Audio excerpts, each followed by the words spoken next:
Coming to you live from the offices of Chapter One Films in Charlotte, North Carolina, this is the 4D Podcast with your hosts, Nathanael Levinson, Greg Prinz, and Liam Maxwell. A new dimension in entertainment. This is the 4D Podcast. Really? Hey, it's taking the world by storm. It's taking off in the NFL. It's taking the world by storm. There's a cultural revolution, And they keep cutting away from it. It's taking the world by storm. You see John It really Jones? is. Yeah, no, like it's become the new go-to NFL dance. John Jones did it actually he after did do the. I did really appreciate the ray gun. That was so funny. The ray gun. Yeah, the Australian breakdancer where she's just like, Oh, dude. yeah. That was the Vikings guy. Yeah, right? yeah, yeah. So Can't buy him. it was like, and it was Can-buy-him, dead baby. on. It was dead on. That's like so funny exact. because So you have to funny. have that in your back pocket. You have to be Dude, ready for that 100%. moment. He saw that and he was like, "That's gonna be my next." Yeah. victory He hit like dance. every bit of that whole routine. Yeah, like 100%. He started on, You know on the he floor, practiced that. and then You he know stood he up practiced that. and he did the pose. Like, Yeah. good on him. You know he practiced. The that, only thing 100%. that's hard about that whole situation is like, is she famous now and way better off than she was? Because like that makes me kind of mad because I don't know because people she are seems like a fraud. Please never give this person money again. I mean, But, you don't know her name. Like you didn't learn her True. name from it. You just know her as a person. her So name is she's- something Ray. That's why she goes by Ray Gun. Oh, was it really? Okay, well then I guess we do know her name. It's brutal. We She's wouldn't an be absolute We wouldn't be embarrassment. talking about her if she wasn't an embarrassment. She's an absolute embarrassment. Yeah. It is November 19th. We got a great show lined up for you today. We're going to be going over two movies. We watched one in theaters, Heretic. We watched one at home, A Place Beyond the Pines, which both of these generated a lot of thought and discussion. At the end of the show, we're going to be doing a fun exercise that I've planned for the guys that they don't know about. I don't like surprises. And then we'll talk about what we're doing on our next show and when we're talking about our next show. So, We're which back. one do you want to start with? That's the big question. What do we start with? Let's start with the It's true. bad Liam, one. Liam didn't say Yeah. we're back yet, so we're back, by the way. we are back. If you didn't know, yeah. this is You us. couldn't tell. Well, I'll just say, in general, I think one Heretic. of these movies we didn't like and one of these movies we did like. So I said we start with the one we didn't like. That I way agree. we can finish on a good note. I agree. All right. Heretic. So the one we didn't like was Heretic with Hugh Grant. Two girls who have been in like one thing. Chloe East and Sophie Thatcher. Thank you. Sophie Played the West. sister missionaries. And very brief rundown of the film.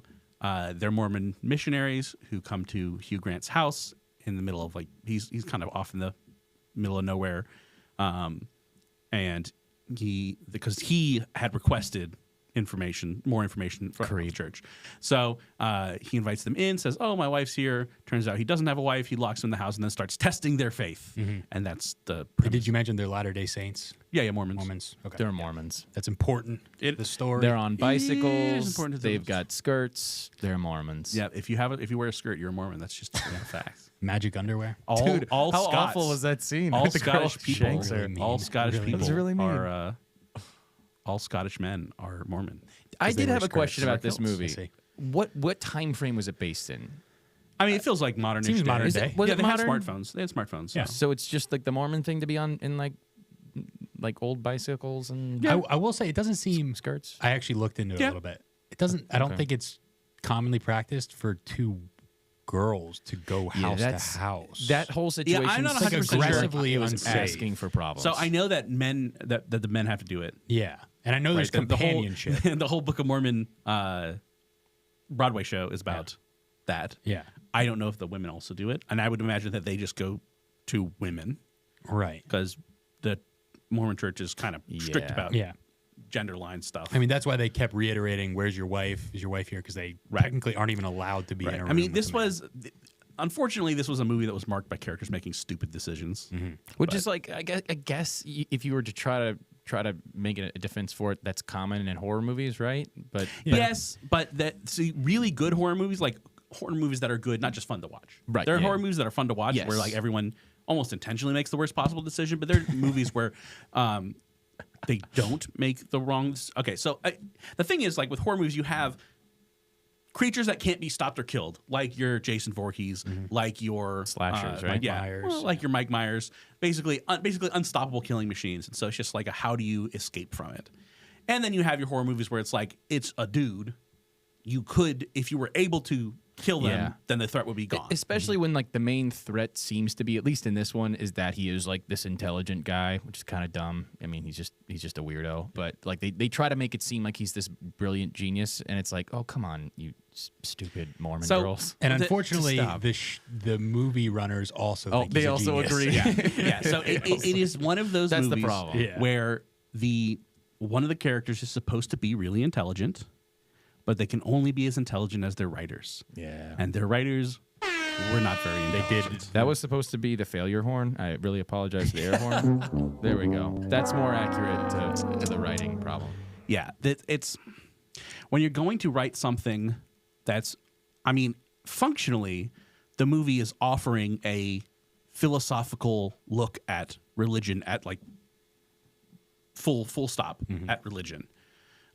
Which could be but compelling. specifically monotheistic religions. Right.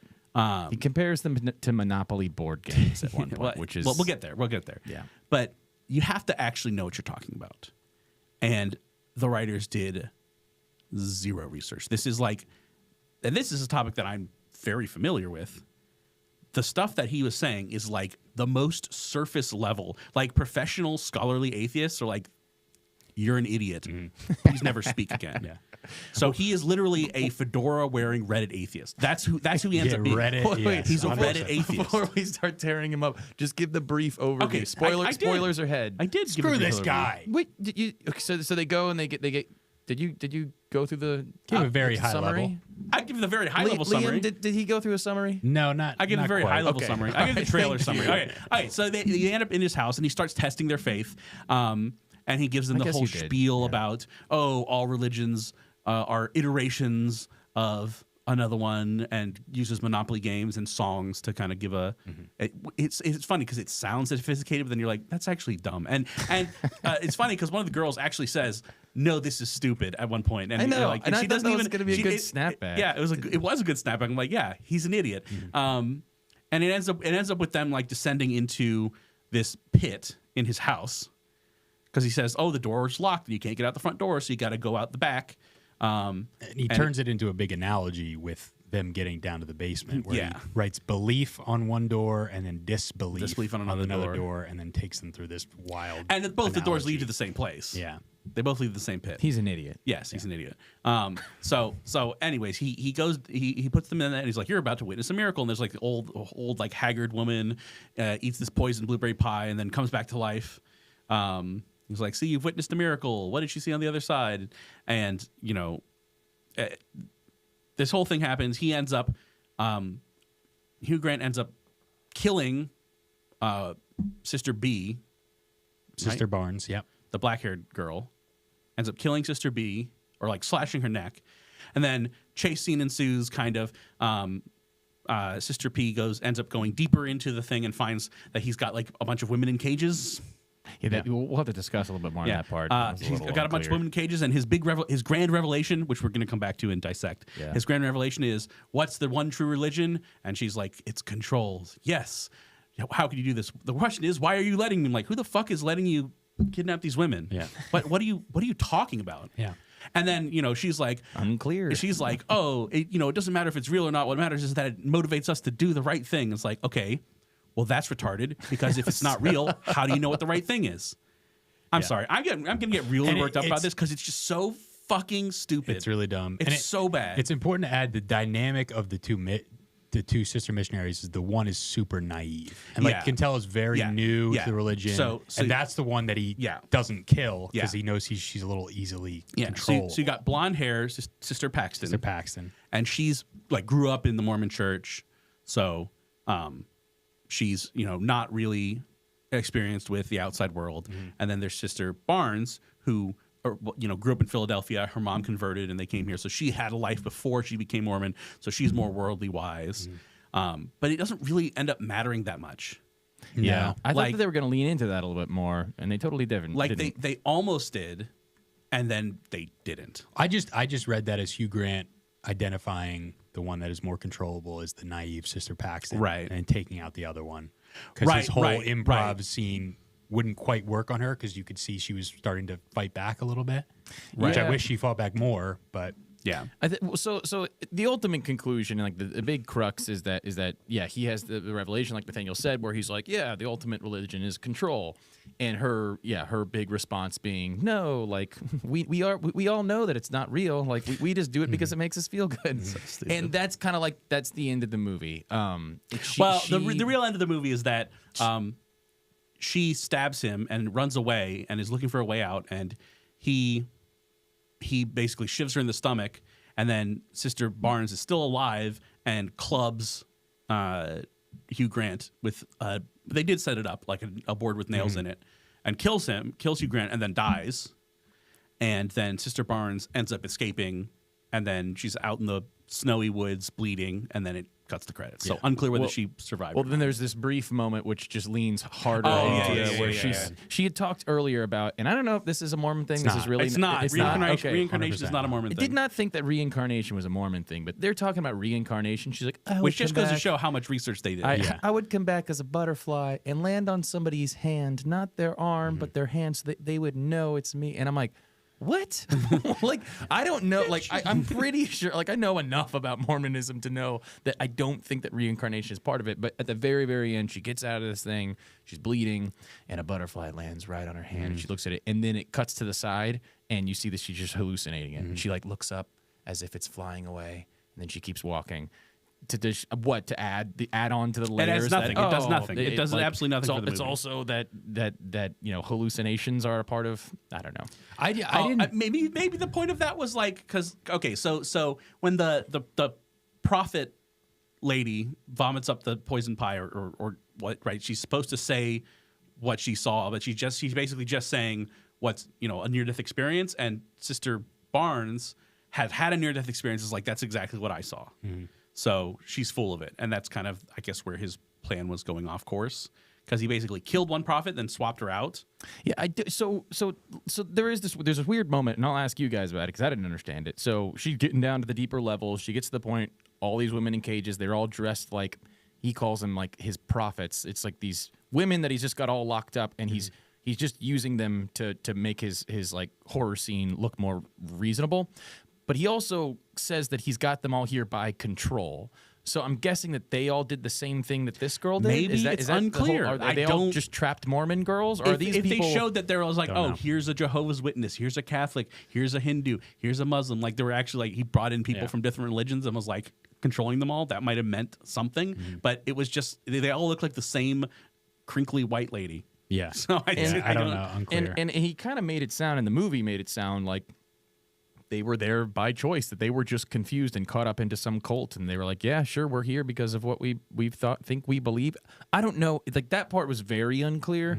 But so there was all these moments that I thought, hey, not that this would save the whole movie, but this might be this might make Hugh Grant's character more interesting, and might make me like have a little more interest in why I'm sitting here in a theater with like 3 other people on a.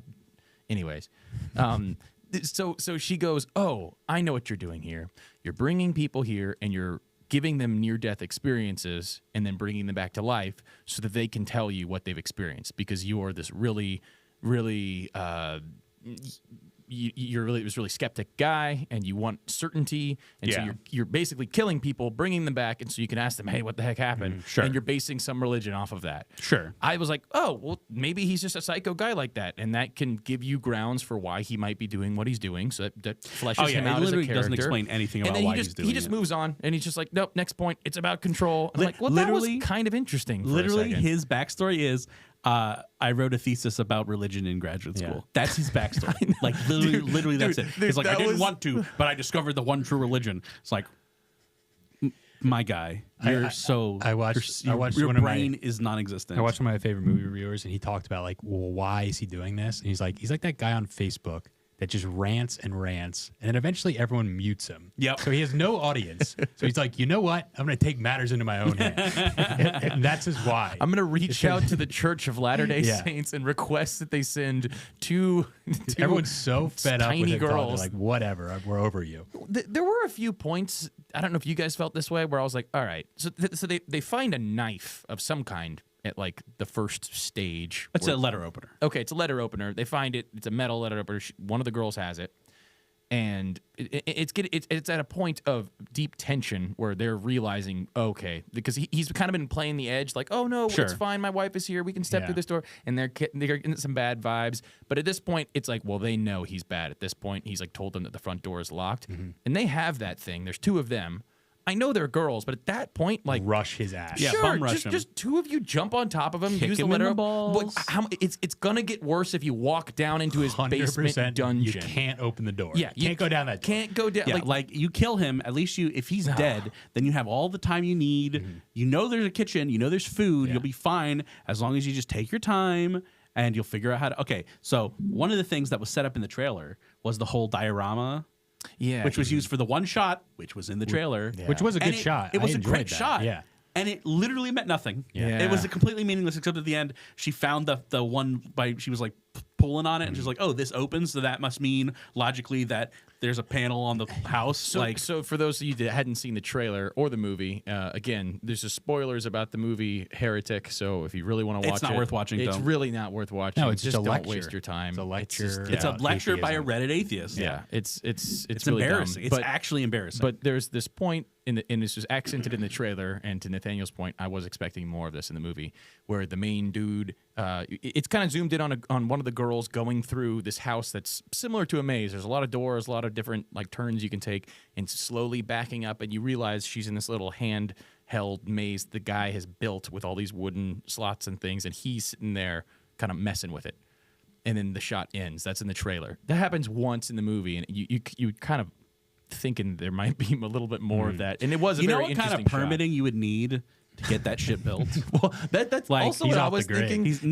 But if he did it himself, my God, he's been working on this. Like, he got out of college and was like, all right, time to start building this. And he just finished it. Yeah. So, like, that was actually what he was doing in 25 college. years. He wrote that one paper, and then he's like, screw it, I got to build a house. Time so I to can start killing trapping people. Mormon It's the long people. con. This is the long con. So like, okay, so let's take a step away from the obvious messaging of the movie that was absolutely terrible, but kind of expected. Like, what did you expect when you Hollywood creates a movie called Heretic? I was expecting more than all religions are fake, because like that's the obvious one. That's the one that they always go to. I was expecting there to be like he actually thought he had found some new religion or something, like some original religion, like I don't know, some alien star child thing, like something. Like he's crazy and maybe he's wrong, but he thought he found something. I think it would have been way profound if Sister Paxton and Hugh Grant are both like, yeah, religion is all fake. But then at the end, when Sister Barnes comes back and kills Hugh Grant, she's just alive. And you don't know if she just survived or if she actually got brought back. And then that's a question mark that hangs over as they both escape. There's a lot of ways There's that a lot this of movie things you could could have been made a lot better. And literally everyone is just, don't do the stupid Reddit atheist thing. And they did the stupid Reddit atheist thing. He's like building up this, I've made this amazing discovery. I'm like, you are like, it's not amazing. Dan Brown. Yeah. Dan Brown did the same thing. In what is it? I read all the Dan Brown novels. The ones with that Da Vinci Code was the second one. I read it's like 5 books in that series. The Robert Langdon. They're terrible. They're kind of fun to read. They're honestly done well, but the thing is, they're fun to read. But you look at it and you're like, exactly, like he read a Wikipedia the point of contention, article is not compelling whatsoever. So like the fourth one is called Origin, and it's about the scientist or this guy who's like, I made this discovery that makes all religions moot. And so it's like they're they try to assassinate him, and he brings all these religious leaders together, and he shows them this video, and they're like, whoa, and they're like, oh my gosh, what do we do now? And then you find out what it is, and he's like, I would prove that evolution was real. I'm like, shut the fuck up. Yeah. Like, you're so stupid. That literally doesn't change a single religion. It's so funny because all of his rants, like if you were just a dumb atheist, they probably hit so hard. Right. Like, you're probably like, dude, yeah. but of course they're all not true. Yeah, like the nothing's thing is, like, true about it. Yeah. This is clearly angled to like make religious people think. But if you're actually religious, then you're going to be like, this is the dumbest thing I've ever seen in my life. Yeah. And then people who are already on the other side of that, like, own those right. cheeseburgers. Where's your sky daddy now? Yeah. Okay, so he uses like the Mithras and the Osiris one. It's actually really interesting. So, okay, Mithras is from the religion of Mithraism, which very little is known about that. It's what's called a mystery religion, where it was very Gnostic. So like only people who knew about it, you had to be in the sect before they would tell you anything about it, which I don't know how you recruit people. Like, hey, join my group and I'll tell you about our sweet God. Could be really good. Could be bad. But not a lot is known about it. But when they say virgin birth, he walked out of a rock. Yeah. Yeah, if you did any level of digging into any of the claims, Osiris actually points this out. She's like, you say they're the same, but he has a freaking bird head. It's like, yes, it's not the same thing. Osiris was like chopped into pieces and then sewn back together. And then I might be misremembering, but I think there's some sperm somewhere in the story. It's nasty. It's like grody. It's not even remotely. You say, oh, well, they died and came back to life. Okay, yeah, people dying and coming back to like death is not permanent in any mythos that has an underworld, right? People like drop in and out of Hades all the time. So it's like, okay, whatever. But the really, really interesting thing is that the references to the stuff that is like very Jesus-like, the stuff that you'd be like, oh, there is an actual parallel there, doesn't show up in Mithraism or Osiris until after Christ. So it's like, no, you've got it backwards. Mithraism and Osiris, like those did predate Jesus, but the stuff that really parallels Jesus didn't show up until afterwards.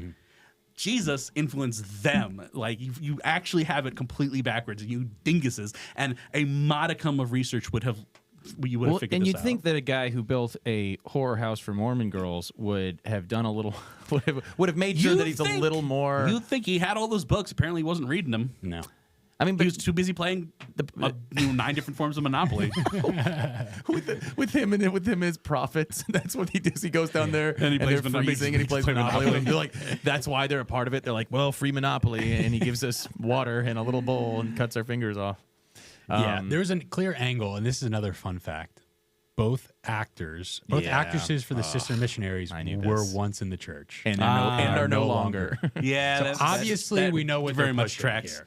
That very much tracks. I mean, again, but the thing is, like, he made some decent points about Joseph Smith. Yeah, like I would say, those are decent points about Joseph Smith. And the thing is, if you look up the historicity, Old Testament, New Testament are very historically verified. Joseph Smith had those gold tablets, which no one ever saw. Looked into a hat and had someone translate for him, and then like went and corrected it later. Yeah, so there's a lot of super, and here's the best part, right? Scientology, dude was a science fiction writer, L. Ron Hubbard. Mormonism, Joseph Smith was a con man. Yeah, you can't make this stuff up. So let's take the messaging portion out of this because okay. Let's look at the technicals. That was pretty obvious. I pretty much knew around the board that we would. Again, I'm sorry. Even if I was an atheist, I would have wanted, like you said, a more definitive response. Okay. Because all of those arguments were just silly. Like it was. I thought, this is the thought that I had. I was like, what if this was done in the opposite? What if somebody came by and the person there was a Christian and wanted to lock these people up and give these terrible Christian arguments? I'm like, how silly of a movie would that look? I'm like, is that how the atheists feel? Like, how silly are we looking right now that we're being represented by Hugh Grant and a weird candle? I think, last thing I'll say, I think the part that really pissed me off was the sister missionary basically conceding that it's not real. Because we knew what lens Hugh Grant was going to take. But it was the sister missionary being like, you're right. Prayer doesn't work. And like, maybe you're right. It's like, no, like it could have been compelling if they actually like fought each other back with like really logical like arguments. Yeah. She was basically Sister P was like, you need to challenge him. And so she challenged him was like, yeah, you're right. Yeah. But it doesn't matter because it makes us feel good. Exactly. Like, that's the part that drove me crazy. You're an idiot. Yeah. Like if you're living a lie, don't. And that's live in reality. It's the sad part about like it's unfortunately a lot of modern cultural Christianity is very much rooted in that whole. This is just something kind of comfortable and like maybe make me comfortable until I die. Well, this has been around since the early 1900s. There was a guy, J. Gresham Machen, who wrote this great book, Christianity and Liberalism, again in like 1925 or 26. Then it's exactly what you see today, except now it's like taken full force. And it's that, Christianity is a means to an end. It doesn't matter whether it's true. What it matters is it helps us promote social justice. And that's why you have the non-binary God and the gay Jesus and the Jesus who was a sinner. And like, okay, you're not even reading the Bible. Please don't call yourself a Christian if you believe that. You're not. Straight up, you're not. Yeah, and the movie obviously just finds its way to that point to where it's character that's defending the other side of Hugh Grant is on that side of saying, well, yeah, you're right, but like you don't get it. It just makes us it essentially just makes us feel good. Like, and it's just such a hard thing because everybody knows, and this should be the example of it that you're witnessing in this movie, is like the reason why thinking about it that way doesn't work is because then when it's pressed, when you actually have a real crisis, a real moment, when disaster strikes, when a loved one dies, that doesn't hold any water if you've just been believing that you're tricking yourself. Yeah. You're going to wind up making terrible decisions instead of saying, no, this is a real thing. I believe it to be true despite my feelings on the matter.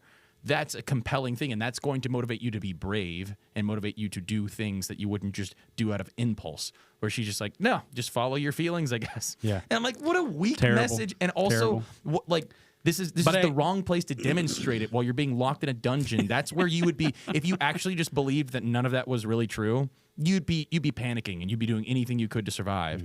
The only people that could be brave in those moments are the people that believe there is something outside of themselves that's actually real. Like, it's gotta, like, those are the points where your faith is tested. And she's like, it's not real, but it still protects me now. I'm like, what?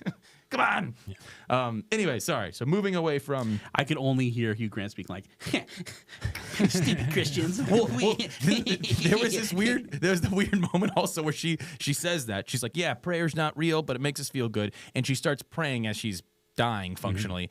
And Hugh Grant like crawls over to her, and he's like crying and lays on her chest and is slowly gonna stab. Like really weak. Like I don't know what they're going for there. Are we supposed to believe that like he had an arc? And you're like, oh, no, maybe he didn't have an arc at all. That is giving the movie way too much credit. And neither credit. did Sister P or whatever her name was. No one in that movie had an arc. That movie was a flat line of garbage, right into the trash. So other than messaging, I keep saying this. We go back to the messaging. Other than messaging, it's so.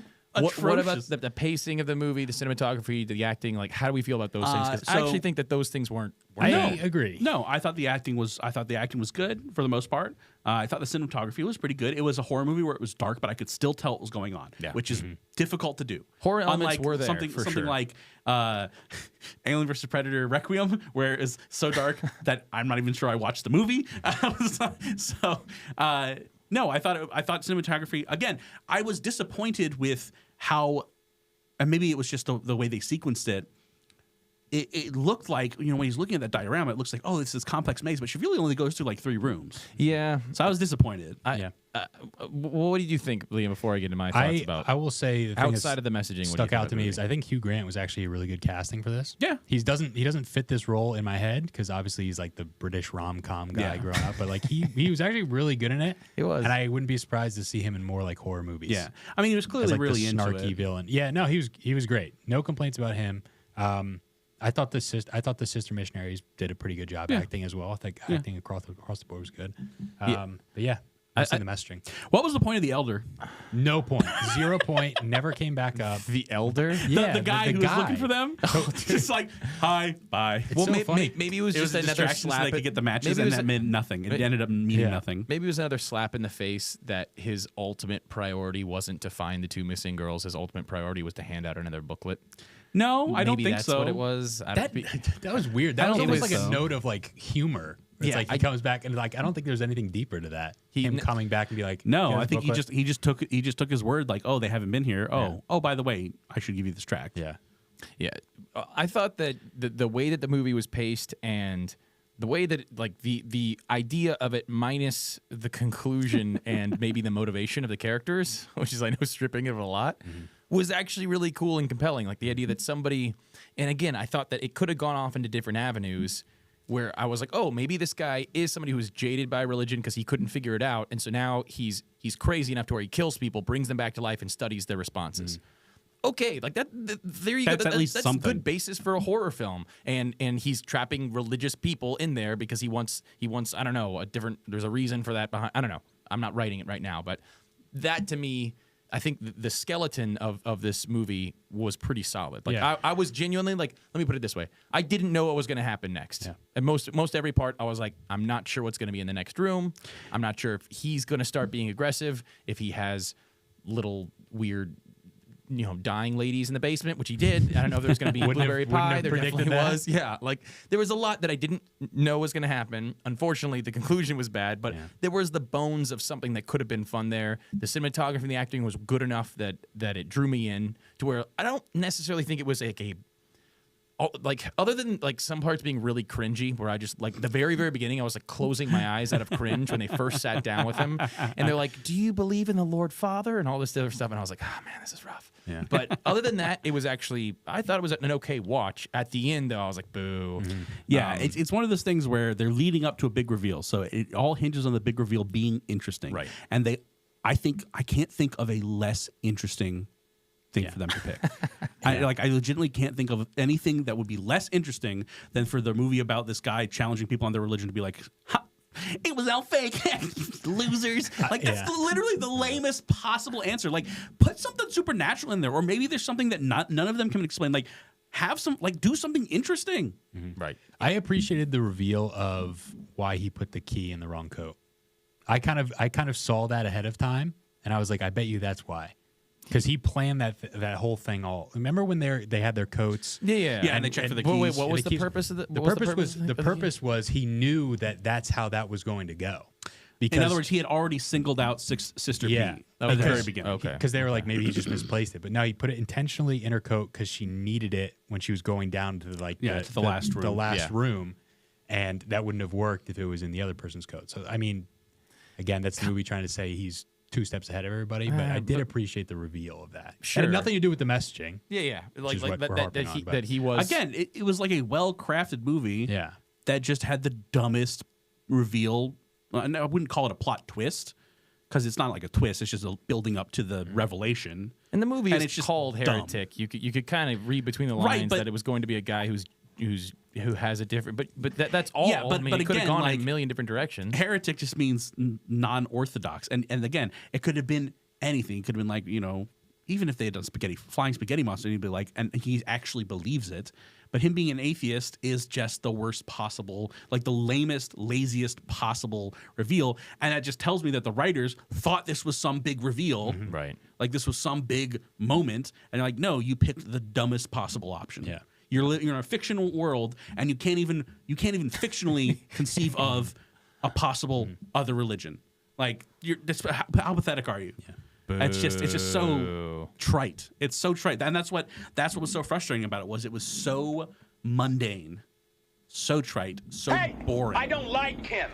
Just so frustrating, so shallow. The other thing I was going to ask you is that part about the birth control. Was he improvising at that point? Yes. That was not going the way he was planning. Yeah, so that was when he started improvising. Yeah. Well, so there is this. There's a big moment where he's got the two of them in the first level of the basement, and it hovers on that scar. Yeah, and he kind of goes. It feels like he goes off script, and he just kills one of them, slashes her throat, and then starts going on about how she's gonna come back to life, and he you can tell he's like reaching for stuff. And the other girl points it out. She's like, "You're improving now, right? Like that wasn't part of your plan, right? It's because the prophet was supposed to tell them something, right? When she came back, even though it was a different person, but she didn't. And she said, "None of this is real." Yeah, and so the black-haired girl was like, "That was exactly what I saw." And so it was an unforeseen circumstance that she had also had the exact same thing. So Hugh Grant was like, okay, I have to remove her from the equation. Right. And so he cuts the birth control out of her arm that he saw the scar earlier, so he knew. Yeah. And that was supposed to be some shot at like, you see, she doesn't believe it either. She's on birth control, which means she's probably out having sex, and you shouldn't do that as a Mormon. So look at that. She doesn't believe it. And so I guess that's what it was his. Maybe goal. I got the impression that it was just because she was not. She had it before she became a Mormon. I read into that. I don't think there's anything explicitly against that in the Book of Mormon. Nah. I mean, obviously you can imply why it would look down on. But he like gave it to the girl, and he's like, "You see, it's a computer chip implant." Well, again, he's trying to keep the gaslighting going. He's just and to explain why. Nonsense. But that was deliberate. Right. Yeah. simulation theory. He goes into simulation theory for like a brief moment and then goes back to the movie. And I'm like, what the hell was that? He was reaching. That was and that's what clues her into the fact that he's improvise, like they're off script at that point. So I guess I did find a little jarring that they went from that to the next scene, him being like, "You see, I was a step ahead of you the whole time. The key's in your pocket." Right. I'm like, wait, the whole last scene you improvise, and she says you're improvising, and you admit that you're improvising. Yeah, he admits it by chopping the other girl's finger off. He gets the profit or whatever. Again, unclear as to what this group of girls are in his basement. They're all in cages, but they're there. He's chopping their nails. Apparently, they do what he says. I think they think that he's a god because he's done this with them and they believed him, so they're willing to stay. Again, unclear. They're not in great health. She's like, "Why would you do this?" And he's like, "Why would you let me?" Like, what are you talking about? It's completely unclear who these women are, how they got here. You say you have control over them, but we don't see anything indicating other than the fact that you are physically in control of them, that you're keeping them weak and debilitated, so that they're afraid of you. Here's a different thought that I had just in our talking here. What if the movie actually wasn't?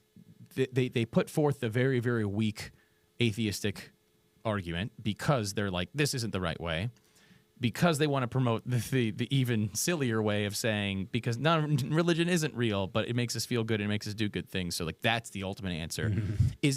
Was that the message of the movie that hey, either way, atheism at its core is just tearing everything down, because it's kind of what he's doing. He's just making a mess and tearing everything down, and the real purity is found in believing in something you don't. Or like there's a social utility of religion, right? Because there are. I mean, even I think that might be. You know who was it? I think it was Richard Dawkins said, I would consider myself a cultural Christian because England's population of England's Muslim population has basically started like cordoning themselves off in certain places of London, enacting Sharia law.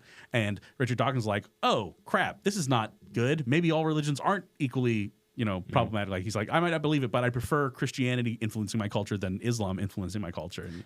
And I think that's probably giving the movie too much credit. But it's giving the movie way too much credit. I did think that like maybe that was the angle, that like, hey, there's a social utility to religion and we should just accept that, even though we all know it's wrong. And I'm like, oh well, that's just dumb. I feel like it was too far gone dumb at that point. Yeah. After an hour and a half of lecturing about how it's just like capitalist pursuit and ways to control people, it's like I don't think you can save that pursuit. Pointing at the board game Monopoly. Yeah. A feminist wrote this, but made this game, and nobody gives her credit for it. We were saying it's a terrible game. So we were does she saying want credit for a terrible game? That Bob Ross being the zany regional offshoot was that was pretty funny. It was kind of funny. That was pretty funny. Oh man.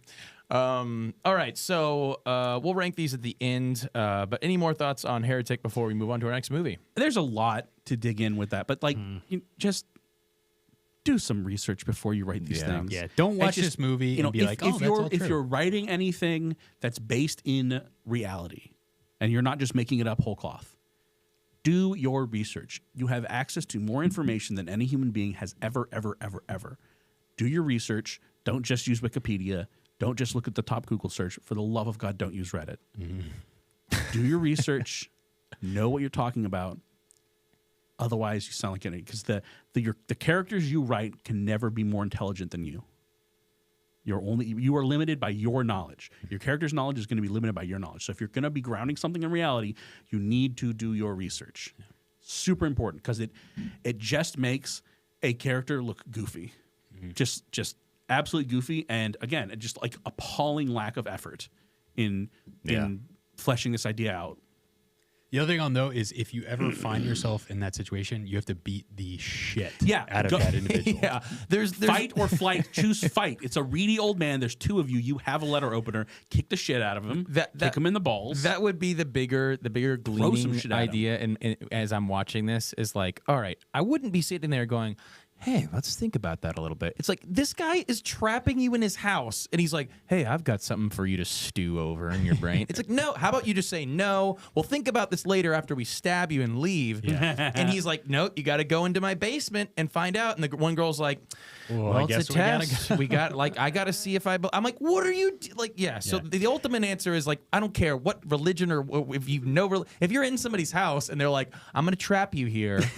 and we're gonna figure out if you really believe. Just be like, no, I'm gonna no on that one, kill you. It's gonna be no for me, dog. Especially with the fact that he wasn't like he was playing it off as if like they could leave, so he wasn't like menacing in the sense that like he had a gun pointed to their head or like a knife in his head. He had not touched them at all. If he had a gun pointing to them, then it's like, okay, well, maybe we got to do this. But he had nothing. They technically he had the secret box cutter. I don't care. Yeah, but they also had a letter opener. You got to go at it. That was like and just like throw things, pick up heavy objects and throw them. Yeah, like at that point you know like. Okay. The gleaning obvious part is that you're walking into his dungeon basement, and you're like, yeah, no. At this point, just take your chances. Yeah. Just tackle him. Here's one thing that showed up in the trailer and showed up in the movie. Why did they keep showing it to us? And that's the little front door lock, where he like pops the light switch open and unlocks it to open it and check, and then he pops it back, and then he pops it again, and then he pops it back, and then it doesn't matter. We didn't need proof that they were deadbolted. Yeah. We could have just understood. Could have just said he had a system. It didn't end up playing into the. It didn't play because like nobody found it. It just showed him like over and over, like locking, unlocking, locking, like 4 times in a row. Like, okay, we get it. Yeah. He locked the front door. He told us that. We didn't have any reason to doubt him. Yeah, it was. Not a great watch. A great movie. Also, how many millions of dollars do you think it took to build that house? He's a religious studies graduate student. He's not making a lot of money. Yeah, like he must have had a bachelor's. Yeah, in architecture. He must have had like a really rich uncle or something who died and left him. A minor in philosophy. And to my son, I leave my rape dungeon. Thanks, uncle. Make sure you get some Mormons in there. Yes, uncle, I will.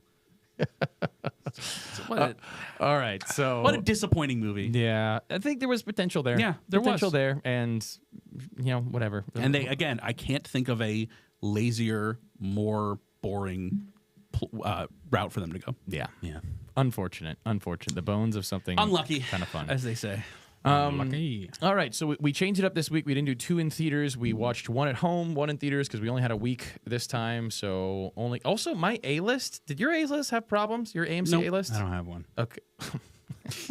Poor people. Don't talk. You can't. You're not allowed to look at us anymore. It's always funny before the movies where they're like, "Thank you to our billions of A-list stub members." I was like, really, this many people have A-list? If we're gonna watch 1 a week like we are, it's more affordable. It's $20 to do it that way. a month. You're telling me there's millions of people with A-list stub? I doubt that there's millions. They always say that. They always say maybe that. Globally. Say thank you to our millions. Because that millions means of people who have at one point signed up, but maybe aren't signed up anymore. Because that means they're getting over $20 million every month. It might be 2.1 million, like 2.01 million, and they're like.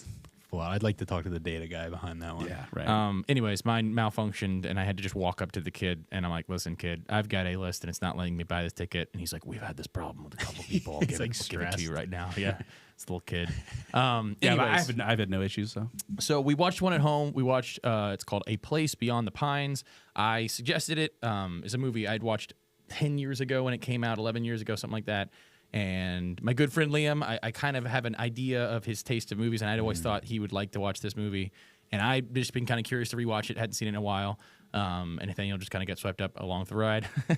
But we all watched it the other night, and I think a better watch. So Liam, why don't you want to give a quick little just synopsis of this one, and we'll get into it? So it's a very unique movie, I will say that. Stars Ryan Gosling, Bradley Cooper, amazing cast. Yeah, really. Mahershala Ali, Eva Mendes, like we're like 6 or 7 like A to B list actors deep. Yeah.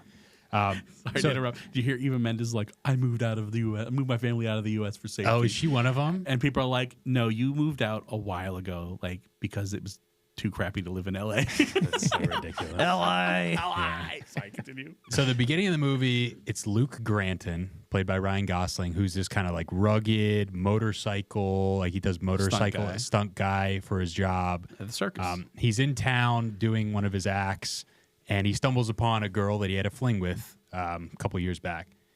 Ends up finding out that he has a kid with her through just going to her house, persisting, like trying to like rekindle the romance. Has a kid with her, but she's a little iffy about whether she wants him involved in it because obviously of his lifestyle. Yeah. So he hangs around, wants to be involved in the kid's life, and eventually realizes he needs money to woo her and support his family. So he starts robbing banks.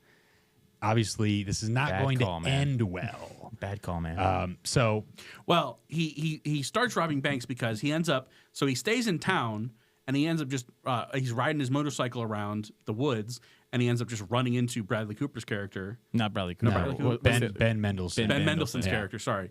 Ben Mendelsohn's character, and Ben Mendelsohn's character is like, "Oh, I'll give you a ride back." On the ride back, he's like, "So, are you in town?" Yeah, I'm staying in this hotel. He's like, "Yeah, town's crappy. Hey, I got you. If you're good with engines, I run a little mechanic shop. You can stay in my trailer." And so that's how he starts staying there. And then he's like, "I need more money." Guy's like, "I can't pay you more. What would you do? Rob banks?" Because apparently he used to rob banks and then stopped when it got too hot. Yeah, exactly. So eventually, it gets a little too hot. He kind of starts getting too involved in the kid's life because Eva Mendes has a boyfriend, played by Mahershala Ali, who does not want him super involved. And Ryan Gosling kind of oversteps his boundaries, tries like building a crib in the guy's house, and eventually assaults him. Yeah. So he's in big trouble. He's spiraling. The wife or the old girlfriend, the old flang, wants nothing to do with him. So he enters a bank robbing situation in which he is not prepared for, and he's basically just doing it on a whim. Well, because the other guy also says, "It's been too hot. We have to stop now." Yeah. Refuses to be a part of it. Ben Mendelsohn's character like cuts his motorcycle in half so he can't be held liable. Mm-hmm. Ryan Gosling gets a new motorcycle, goes on this spree, and gets caught by a police officer played by Bradley Cooper. And it's the first time you see him. Who eventually, and this is like halfway through the movie. Yeah. Who eventually shoots and kills him. And then the rest of the movie, I wouldn't say the rest, I'd say the next third of the movie is Bradley Cooper's arc and what he's going through in his life. He also happens to have a son, same age as Ryan Gosling's son. And then the final third of the movie is 15 years later. It's Ryan Gosling's son, Bradley Cooper's son, grown up and in high school together. And then they kind of become friends, fall out, and some tragic stuff happens with them. I don't get into the exact ending, but that's the gist of it. Yeah. It takes, I mean, it's kind of, at least from my perspective, very clearly like thirds of a movie. Yeah. But it's so unique. Yeah. I can't say I can think of another movie that's this. I've seen movies that are like interconnected throughout the entire thing. Like, I don't know if you've ever seen Crash. Yeah. Or Traffic. Like those sorts of things where it's like it's going to flashbacks constantly. Yeah, it's like independent stories, but they all like kind of interweave and they have connections. But this was they're following this one story, and then it just switches to a complete other character and picks up from there. Yeah. So like Ryan Gosling is not in the final 2/3 of this movie, although his influence, as we'll get into, is very much apparent. Right. But yeah, a phenomenal movie, really heart-wrenching. Yeah. I was shocked that this did not get more recognition. It really was good. It felt good. It felt like it should get a little bit of recognition. All the elements, and I know I'm a big like, it didn't get nominated for an Oscar, like that sort of stuff. Back then, it was a little more like important, I guess, or like valid. I would say to get Academy recognition than it is now. Like movies winning Best Picture back then were like Gladiator and movies that people actually loved. Whereas now, 2010. It's like 2013. Yeah, dude. Okay. I'm just saying, like nowadays, the movies that win Best Picture, Moonlight. you don't care. You're like, nobody's seen that movie. But like, it's if terrible. a movie came out like this, and like I said, the Oscars or the Academy do like the movies that are like have interconnected stories. I think Traffic and Crash won multiple Oscars. I think Crash won Best Picture.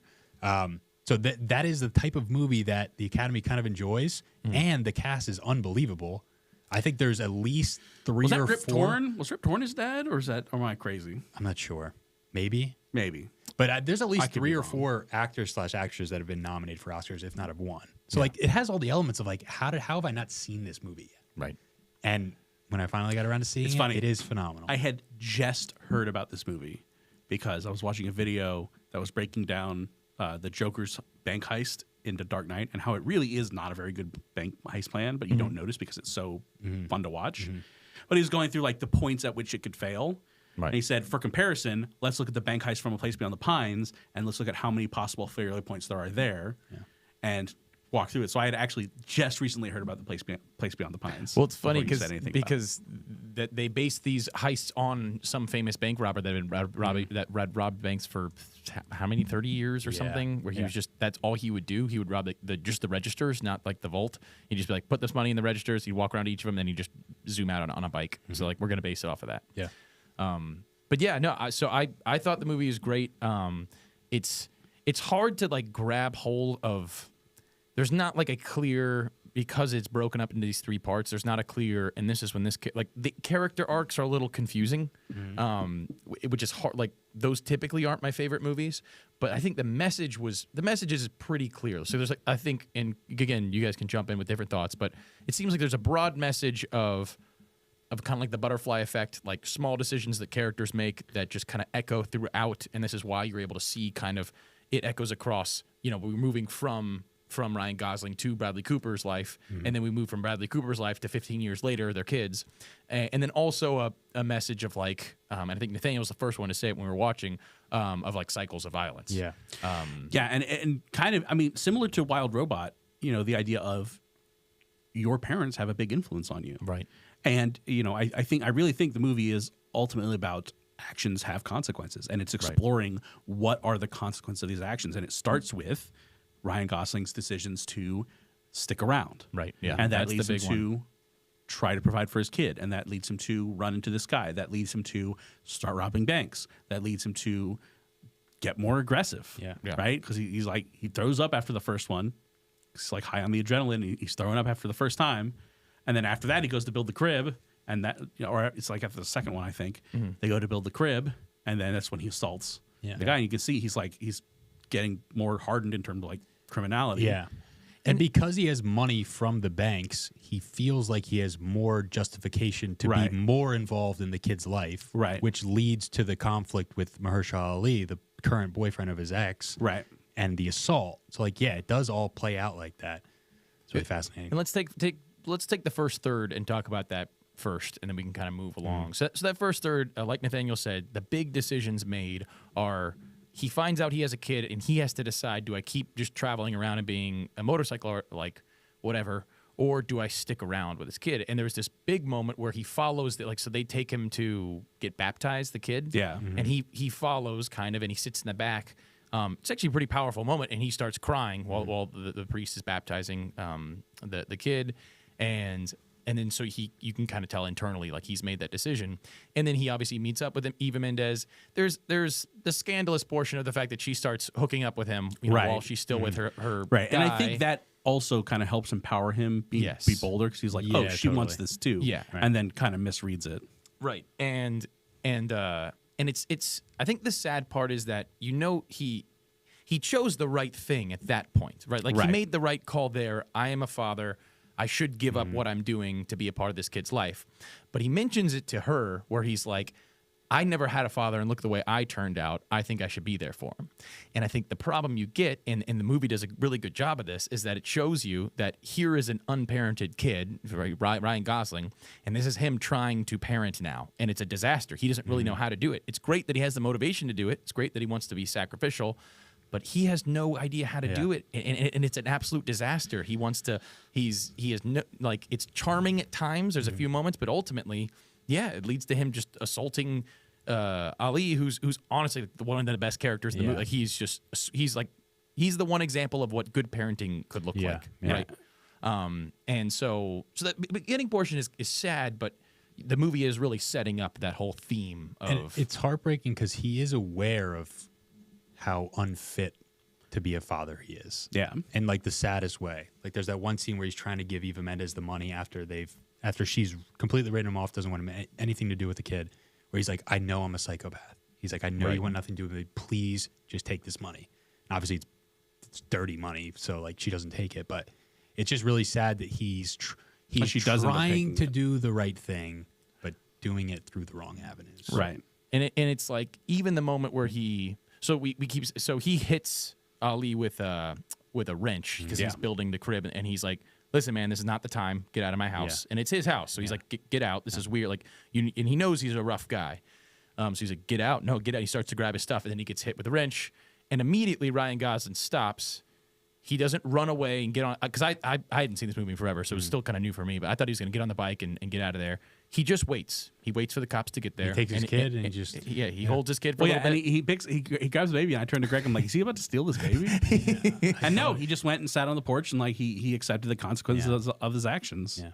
But it wasn't sufficient enough for him to actually change the way he was doing things. And so he also gets influenced mildly by Ben Mendelsohn's character, which is funny too, because you'd probably accredit him some of the same characteristics of saying he seems like a very sweet guy, right? Like he welcomes this guy in. He's like, you can stay with me, and he's, in my opinion, one of the most authentically played characters I've seen in it. Like he just looks so good. He's just walking around. He's smoking a cigarette in a wife beater, kind of scratch. He's like, you can stay over here in the truck if you want. And it just like it seems like none of those lines were written. That he was just it was a really cool performance by him. But he welcomes him in. He's a super sweet guy.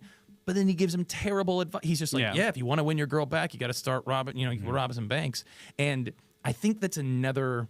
The movie does, I think, a cool thing here in that it's showing you that for him, that wasn't that big of a deal. For him, in his own mind, he could say, okay, this is robbing banks, and we're going to do it very, he says, like, I don't like guns. I just I barely ever even pull it out when I go in and try to do this. I mainly just take the money and get away on my bike.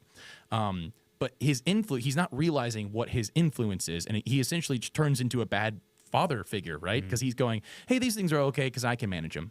And then this guy goes and starts doing them, and it ruins, he goes off the rails, he becomes more aggressive, and eventually he's like, if you ride like thunder, you're going to crash like lightning. And he just keeps going and going. Yes. Oh, yeah. Sorry. That was bad.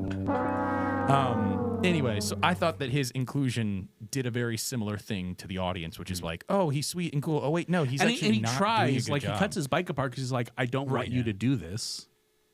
Yeah. And, it's hard to tell how much of it is him being like, I don't want you to get yourself killed, and how much is like, I don't want you to bring the heat down on me. Yeah, right. And he gets reintroduced again in the back third of the movie, which is kind of great. And you can tell he still is kind of genuine because he sees his son and he's like, no, he was my friend. Like I'll tell you, like I really enjoyed him. He was one of the best riders I've ever seen, and you can tell he's just genuinely interested in Ryan Gosling's son's life.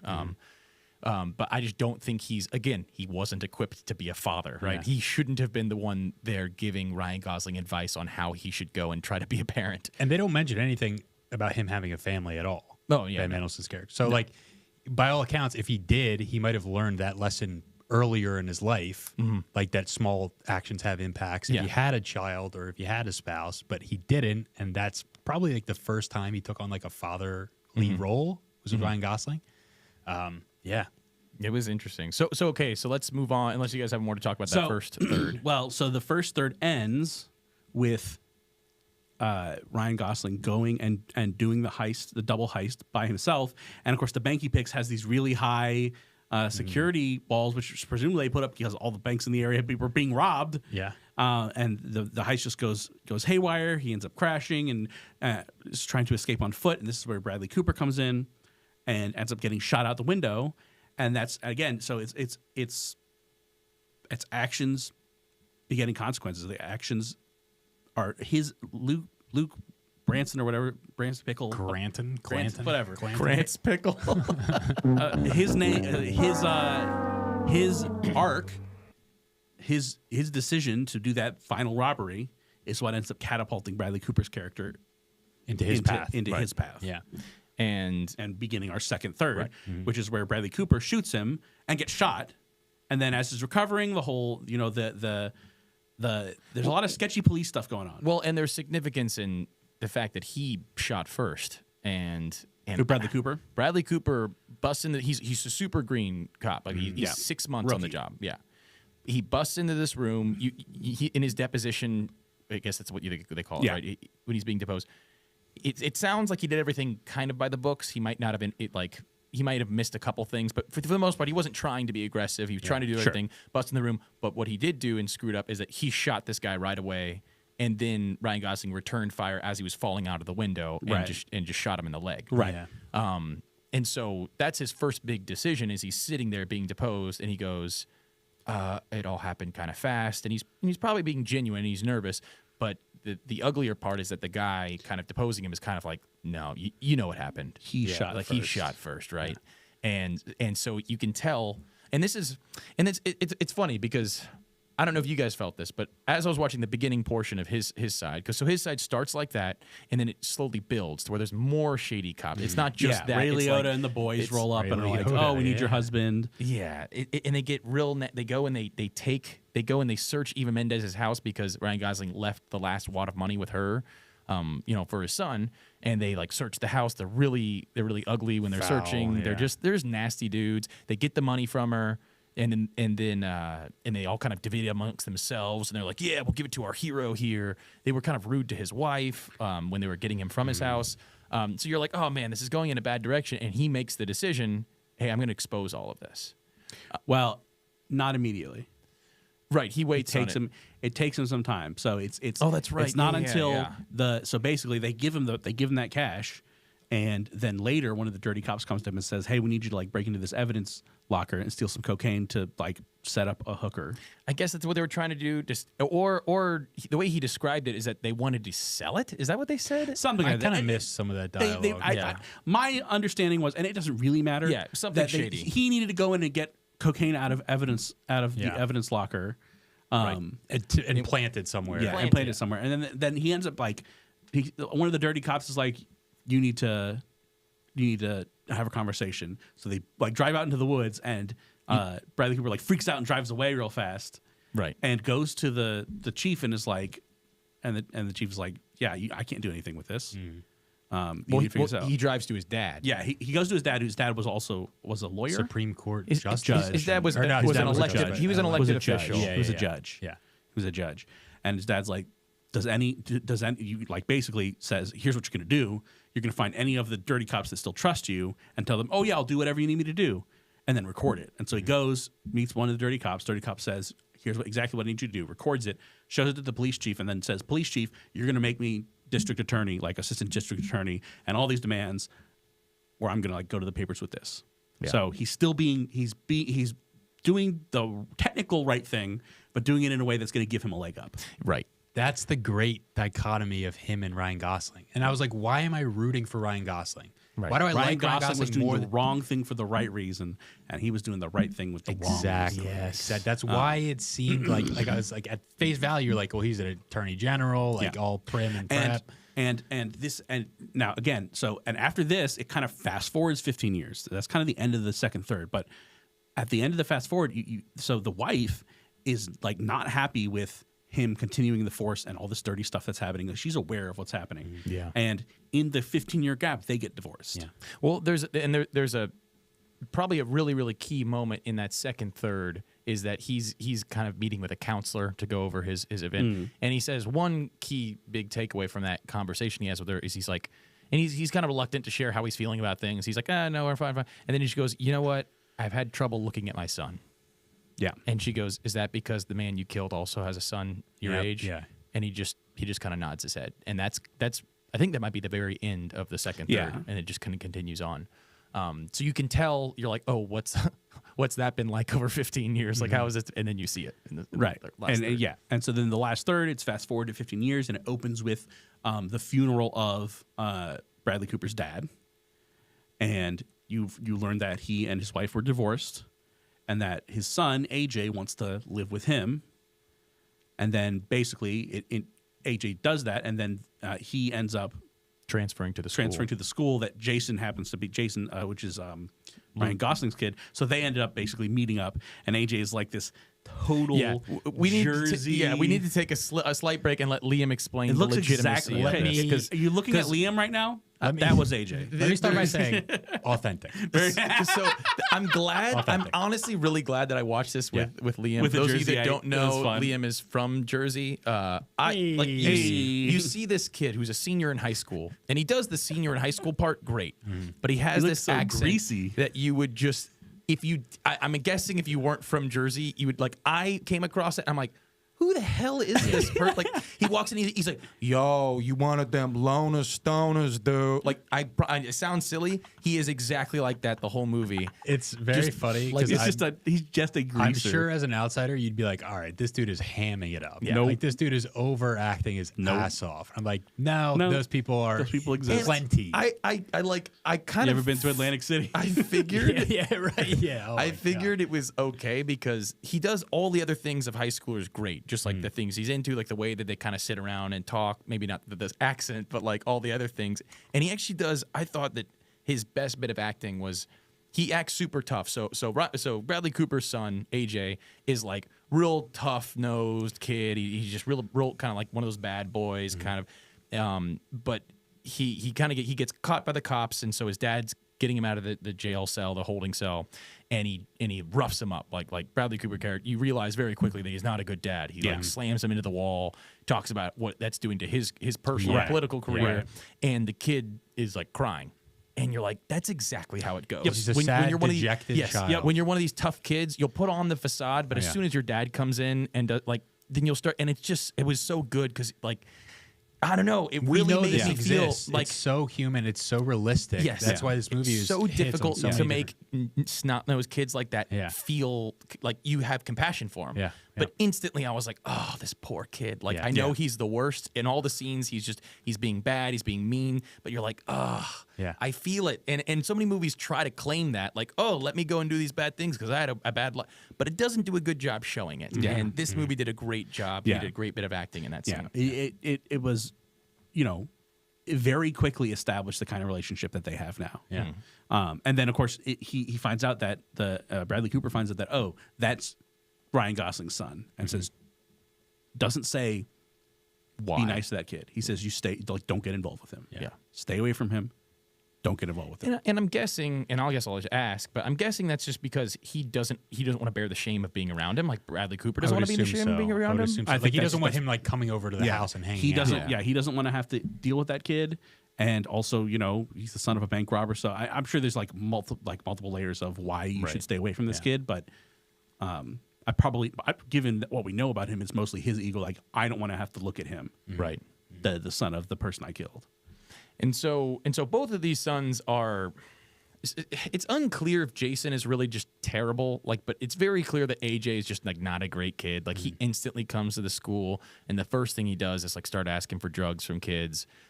He wants to have a party, and he wants more drugs, and he's kind of mean to Jason. Yeah. He resents him a little bit after he sees his parents drop him off. And they seem very loving, and he kind of like takes a shot at him. Anyways, their relationship goes pretty quickly. Yeah. But it's unclear if you can kind of guess that Jason has been in a shady position too, because he knows where to get drugs, and they talk a little bit. Did they talk about him having a rap sheet when he got arrested? I don't remember, but he seems like the nicer one out of the two. Like it seems like the more genuine one for sure. Yeah.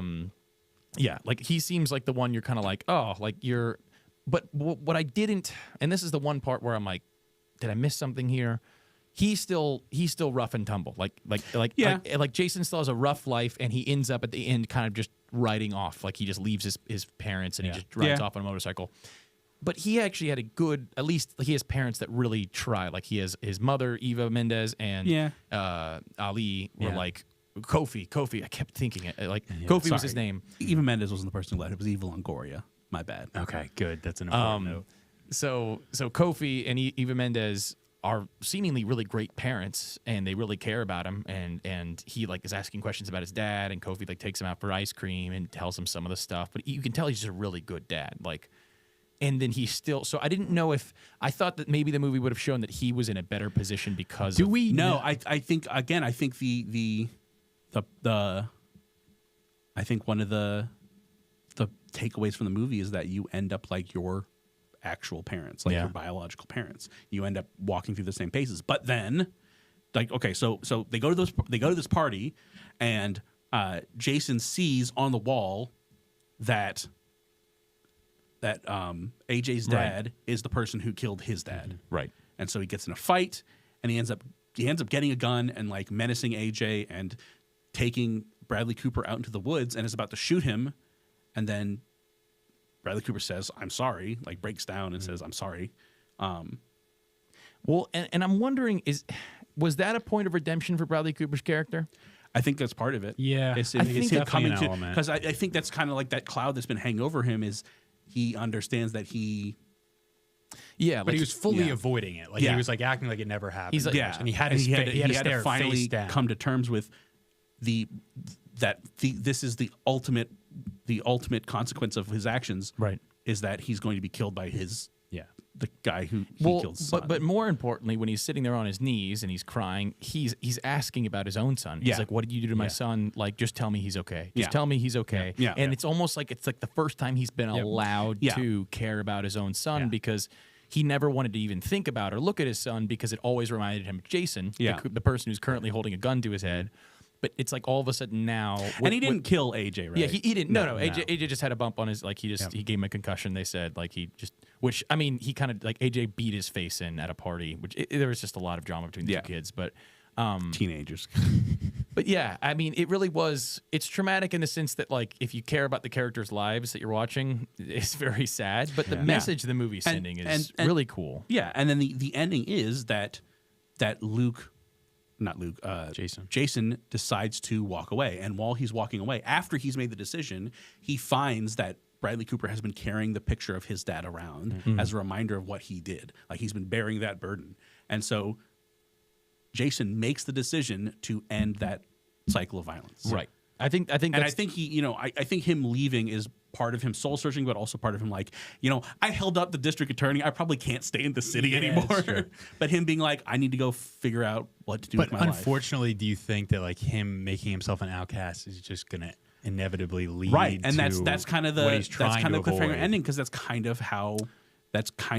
he's kind of putting himself back where Luke was, just on the road with a motorcycle. I think his intention is to escape the cycle, but if you're trying to create a more hopeful, this is probably not what they're, but you could hope that because he had good parenting, he ended the cycle of violence, and he just needed to run away to get away from all that happened. And hey, maybe that.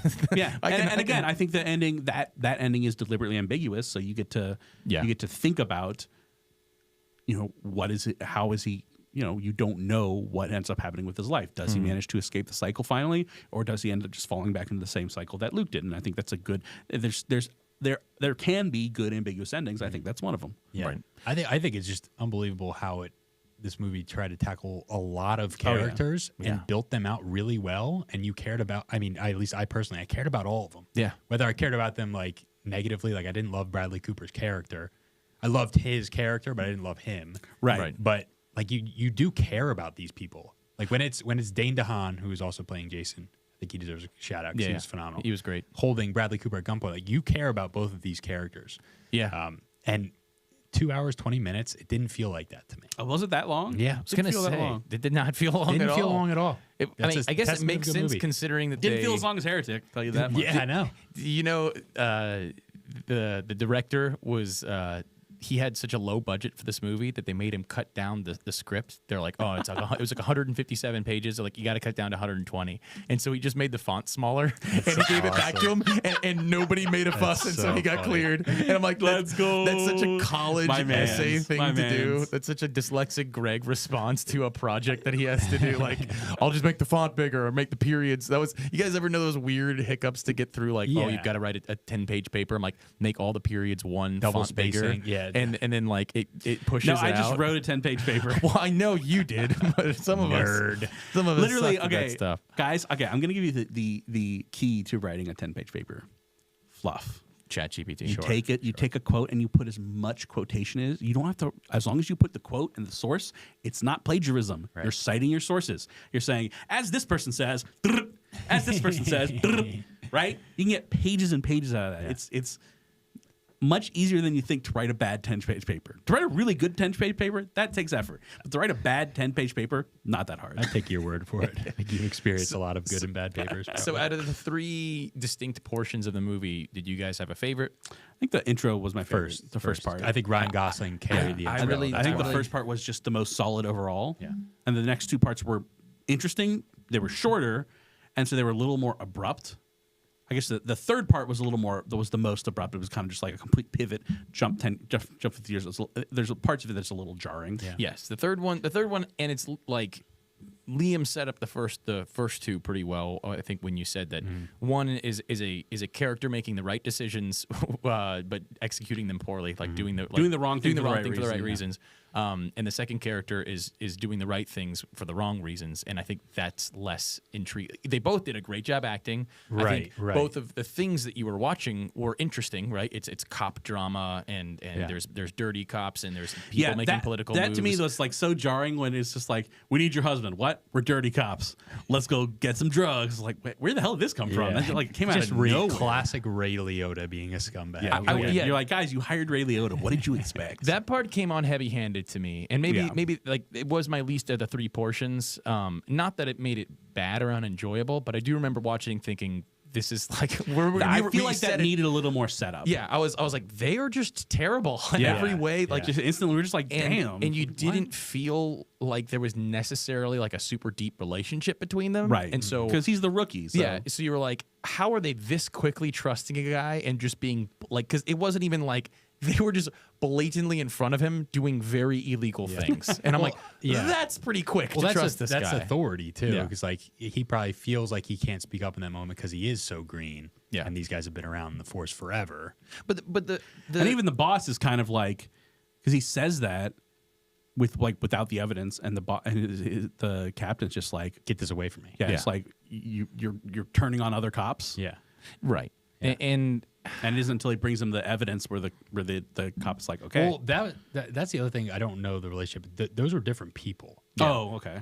One was a chief. The other was a higher up. They both came to depose him initially. Yeah. And then one was clearly a little bit more higher than the other one as far as positions. And that's the sad truth is like, one of the reasons that police corruption is harder to root out is because people are like, what, you're going to snitch on a cop? Like, if you're breaking the law, don't break the damn law. But then everyone in the force will hate you. So don't break the law, and you won't have any reason to, like, you got to stay firm in your beliefs. Yeah, you got to be firm in your convictions. Everyone's going to hate but, you. Like, it's... Which I think is also realistic. Uh-oh. So. We've been unplugged. No. Wops.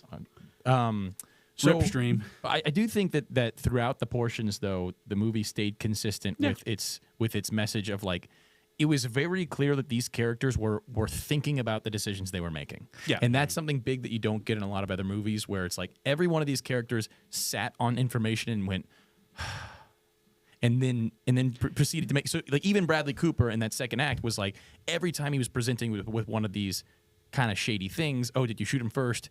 He sits there and he doesn't really know how to respond, and you can tell and you can tell it affects him forever. Like he's haunted by the fact that he actually killed this guy, and he knows, even though everybody else wants to lift him up like a hero, politician, like a hero.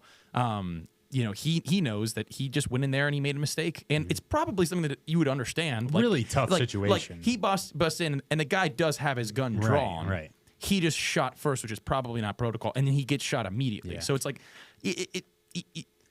sure, he should probably lose his badge, but I'm pretty sure protocol is drop your weapon, and if they don't do that, you shoot them. Yeah, you can't just let them shoot you. Yeah, you don't give them a chance to fire on you. It's a tough situation. So again, it's nothing that you would hate Bradley Cooper for, but with him going along with the easier decision, like the path of least resistance, because it would be easier for his life, was like, like you wish he would have made the other decision, but you see that he's struggling with it, and you can understand the struggle there. And then he continues to get presented with these things, and he's continuing to make decisions on them. So I think the movie does a good job to show all of the main characters coming to these crossroads, and then the rest of the movie being the interesting part of like, what are the results of those crossroads? Yeah, exactly. So I really appreciated that part. Sorry, can we appreciate Ryan Gosling's bank screaming? If that took multiple takes because people were just like, you're going with that? Well, no. So apparently every single one of the bank robbing scenes was done in one take. Wow.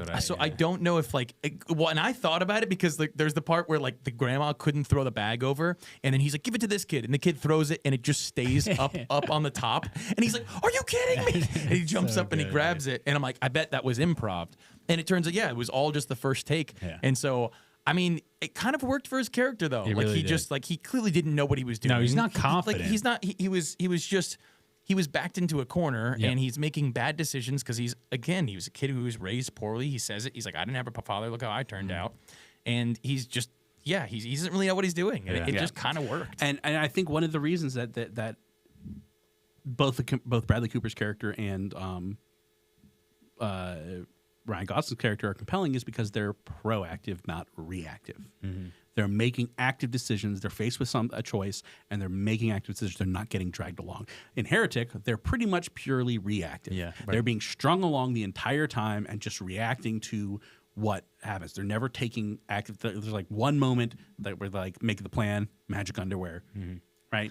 And it's really annoying. Like you can't have a character arc if your character isn't actively making choices. Yeah, and I think, and so like the one of the most recent examples of this being done poorly would be The Acolyte, where the main character, Osha, doesn't make a single decision. Like everywhere she needs to be, she gets dragged there. She gets knocked out and she wakes up there. She gets pulled here, she gets pulled there. She's never actually moving the story forward on her own volition. She's just dragged to where the plot needs her to be. Yeah. And so they're making bad decisions, but they're making the decisions. They're making willful choices that are leading them in bad directions, but they're the ones driving. They're not being pulled by the plot. They're the ones making the decisions, and the plot is unfolding based on what they've decided. I would have to assume that, which is what I really like about Arcane as well. More. Yeah, that's one of the reasons Arcane is so good, is because the whole plot unfolds through characters making decisions to move forward in certain ways, and it affects what happens to this person, what happens to this person, and what happens to this person, and all the different things that are happening are the direct results of characters making proactive decisions, good or bad. Yeah. And you understand, and Arcane does a very good job of making sure you understand why they're making these decisions. Mm-hmm. And this show did. There was never a point where I was like, why the hell would he do that? Yeah. Why would that character do that? Like they did a good job with very little time, especially for Bradley Cooper, showing us what his character was like with not a whole lot of dialogue. Mm-hmm. Right. And I think that's like any movie, whatever movie you're going to make and whatever message you're going to try to send, like whatever genre, if you can make us care about your characters, your story is going to be way better. Mm-hmm. And I think it's difficult to do a lot of times, but we've had a stark example of like, did any of you care about any of the characters in Heretic? I mean, the girl gets killed so instantly, and even the friend is just kind of like, let's think about why you just killed my friend in front of me. Mm-hmm. Like, it's not like one of these moments where, and yet in this movie had, like you pointed out, maybe 8 different characters that you cared about.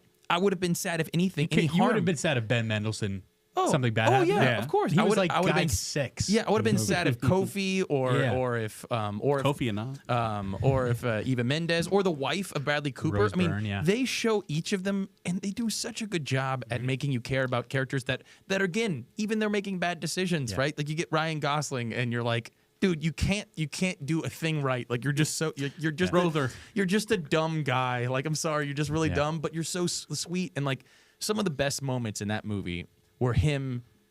Right, you get the moment where it's kind of awkward. He's just like holding Eva Mendes' boob, but like you can clearly tell he's doing it to shield it from the screen. He's covering the nipple. Yeah, so there's actually R-rated. There's technically no nudity because he's doing that. It's because, you know why? Because she didn't have nudity clause. So they're like, all right, cover the nip. And they had it like just framed so her other nipple was out of frame. So you're like, she did not agree to show her nipples on this movie. You could see them through the tank top she had in the first. Yeah, so true. Like, goodness gracious, we've basically already seen it. But that scene is so great because they're just laying there and he's asking questions about his son. And he's like, has he ever had ice cream? She's like, well, no. And he's like, well, I want to be there when he has ice cream because I want to be present for some of his firsts. Like for I want him to eat ice cream and remember me. Yeah. And she starts crying because she thinks it's so sweet. And you sympathize with that too, that you're like, here's this rough guy who's wanting to turn his life around. Mm-hmm. And he makes every terrible decision you can make, which is just sad. Yeah. But because he makes the exact wrong decision. Like that's the moment where he makes the right decision of like, I just need to be physically present in his life for these little moments like this. Those are the priceless moments. But then he gets convinced by Ben Mendelsohn that, oh no, I need to be able to financially provide for her, and the only way I can do that is by robbing banks. Yeah, and that's how a movie can make you care about a character, is to make them selfless in some way. And movies have just failed to. And I'm sorry, but this is why I didn't really like We Live in Time. I didn't think that that Florence Pugh's character No, Florence Pugh's character was terrible. Yeah, but I think that's the point. And I think that you could do it in a way. You could make her make decisions in a way to where her perspective there, you could care about her character a little bit. And in my opinion, they didn't do enough to they never showed her being selfless. They never said, I really had this thing and I don't want that anymore. Like I know that I should want this other thing. Like think about Ryan Gosling's character. Think about that blueprint of somebody who is so dumb and making all the bad, but you can tell he wants to be there. He wants to be a better guy. He knows he didn't have a dad. He wants to be a good dad for his son. And so now you have the freedom as a writer to write a terrible character and have people care about him. Yeah. So I'm like, that's really good writing, and it's hard to do. And I think that so many people just think that you can't do it. They're like, oh, if it's a bad character, we'll just make it bad. I'm like, you can make me care about them still. Yeah. And I think that this movie just did it because it just tied my brain in knots afterwards. I was like, I'm not even sure. I was like, there's a lot to sit on and think about, but I think I really liked it. But another thing I want to mention that I think is it hit me emotionally every time it came up was the picture that was in all three parts of this movie. So when he took his kid to have ice cream for the first time, they get some random worker at the ice cream store to take a picture of them three, Eva Mendes, Ryan Gosling, and Jason, young baby Jason. Then the picture comes back when Bradley Cooper is looking through the evidence of Luke's backpack after he killed him and finds the picture in his backpack. And obviously that brings up old memories, something he was trying to push away for a long time, Bradley Cooper. Keeping it with him. Ends up keeping it with him. And then when Dane DeHaan's character, or Jason, played by Dane DeHaan, has Bradley Cooper at gunpoint, he takes his coat? He takes his coat because he has a gun in the where he says, he's like, do you have do you have your wallet on you? And he's like, yeah, it's in my coat. He's like, just toss me your coat. Yep. Yeah. And then finds the picture. So Bradley Cooper was keeping with him the whole time. Finds the picture. It's a really powerful moment. And then he sends the picture to his mom. His mom gets the letter with the picture, essentially saying, "I'm leaving. Yeah. Here's something for your memory." Gosh, that's just it's so cool that popped up at the moments that it did throughout the movie. It felt like just it was a super authentic moment. The picture, it's not just like he's holding her face because she's starting to tear up. They're having fun together because it's like she does such a good job because she's kind of communicating how the audience is feeling, where she's like, I know I can't keep you in my life. You're just kind of this but you're so like the things that you want. I really am glad that you want those things now. Like it's so great that you're wanting to move away from this life of destruction and wanting you to move, towards a place of selflessness to give to your son. And you want to help me, but also like you're just like you just can't this is a hard situation. So she always has these moments where she kind of breaks down and cries, and he's like holding her face so that they can't see the tears, and it's just really they start laughing, and that's the picture. But it's Eva Mendes' best role ever. I don't know. I couldn't tell you what else she was in. Yeah, but that's by far she's amazing. Yeah, she's probably not in anything too compelling. She's in Other Guys. As Will Ferrell's wife. What a great, very funny. I enjoyed that movie a lot. Oh, it's a great movie. I think my favorite moment is when they're in the car chase and they suddenly disappear and they're suddenly just on the second story of the car park, the garage. Yeah. I know what you're talking about. So good. I enjoyed that one. I think about this, like a movie like this. How fun would it be if marketing wasn't a thing? So you don't know anything about the movie. You go into the movie, you're like, oh, it's about Ryan Gosling. And then halfway through the movie, you're like, is that Bradley Cooper? Yeah. Like you never knew that he was in this. Well, that'd be so fun. I mean, and that was my first experience with it. Like, because again, we can all say it. Like Ryan Gosling felt like the main character in this movie, even though he's in it the least, probably out of all the main characters. Because Eva Mendes appears throughout all three phases. Kofi does as well. So does Ben Mendelsohn appears in two of the phases. Bradley Cooper in two. Ryan Gosling's just in the first, and yet his influence kind of bleeds over into all of it. You see his picture in all of them. He's affecting all the other characters so much. Yeah. He dies within the first, the first, first third of the movie. Yeah. And so, one point of humor was that he gets shot, falls out of a window, is laying on just a really gruesome scene, right? The blood everywhere. His eyes are open, so just a very dead person. And all the cops are running up. They all run up to him. I guess it's his protocol. And they're like, drop the gun down on the ground. Scumbag, don't move down on the ground. And he's just laying there, just completely super dead. And I'm like, thank God, Aaron did. Yeah. Book is. It's also funny when Bradley Cooper is still in the hospital and he asks, like, when did it end up happening to that guy? I'm like, he died, obviously. He's dead. Like, yeah, he's gone. Very dead. Oh, man, is he? All right. So, any last thoughts on A Place Beyond the Pines? So it was a good movie. Great movie. The last thing I'll say is I think it didn't receive the recognition it deserved. 2013 was a sneaky great year for movies. What else is in my opinion? Argo. Okay. Django Unchained. Silver Linings Playbook. Zero Dark 30. I never watched Les Mis, but I know that had a lot of buzz too. Les Mis. Russell Crowe can't sing. Those are the other Best Picture nominees that year. And I was expecting, did this one get nominated? No nominations across the board. It's funny because Bradley Cooper was in Silver Linings Playbook as well. Yeah, I know. But it was a strong year for movies, so we see that sometimes when, I think The Accountant. Yeah, that was There's an Accountant too. Oh yeah, that one's been announced. It's been announced. It was announced next year back when we did our show on it. So we know it's coming at some point. But yeah, good year for movies. That might have went Accountant 2 went under the radar, but damn, I liked so my favorite moments were when there's a famous piece of music that came from famous relative. It was one of the pieces of music that came from the movie that has been used in other things. It's a piano riff, comes on 3 points in the movie. But my favorite portion is when Jason goes and meets Ben Mendelsohn for the first time, and he's just like, oh yeah, I'll show you all of his stuff or whatever, and he's just like, oh, these were his glasses, and he's just like, he just sounds like one of those uncles, and he's like he would have definitely wanted you to have them, like go on, put them on, put them on, do it if you want, put them on. Comes in pretty heavily, and you just kind of see him. He's now kind of following these tracks, but what do you think A Place Beyond the Pines meant? The name, is there a meaning behind? I don't. Maybe the escape of Jason at the end to get out of this place, escape it all, getting away from. Again, if you think about cycles of violence, getting away from. And so the place they live in is a really piney area. Yeah. So and they're Jason is stuck there and grows up there, and AJ ends up moving back there. So it's they're all stuck in this piney area, and so it's about getting away from that place and the consequences of this whole fallout. It's supposed to be Rochester, New York, which is funny because I have a wrong Rochester. Not that Rochester. I accidentally flew to Rochester, New York, thinking I was flying to Rochester, Minnesota one time, and there were a couple girls that explained to me that you get a garbage plate. They're like, oh, that you got to have a garbage plate. I'm like, what the hell was that? And they mentioned it in this movie, and then I was like, oh, this is Rochester, which I think it's just chili cheese fries with a whole bunch of other garbage on it. So hence the name. Sounds good. All right, guys. So we've talked about these movies. Let's give them a quick ranking.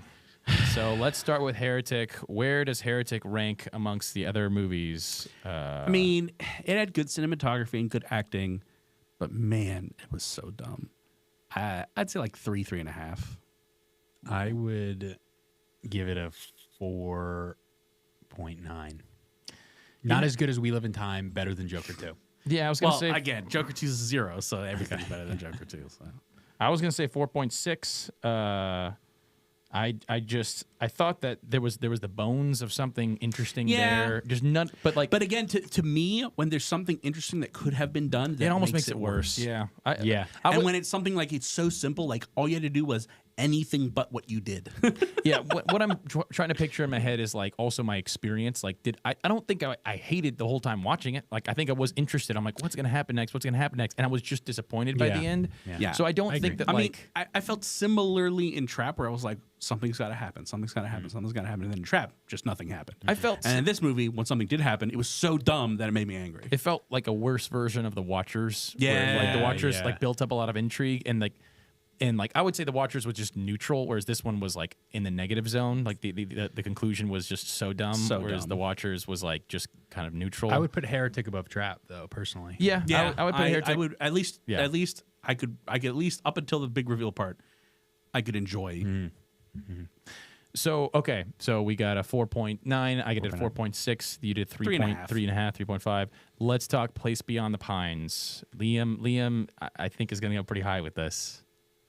9.0. Okay, 9.0. Wow. 9.0. This might enter some lists of mine. Liam's 20. This might be on lists. 20 movie top 5 list. I would give it a 7.8. 7.8. Okay, it's good. It's 7.8. Good score.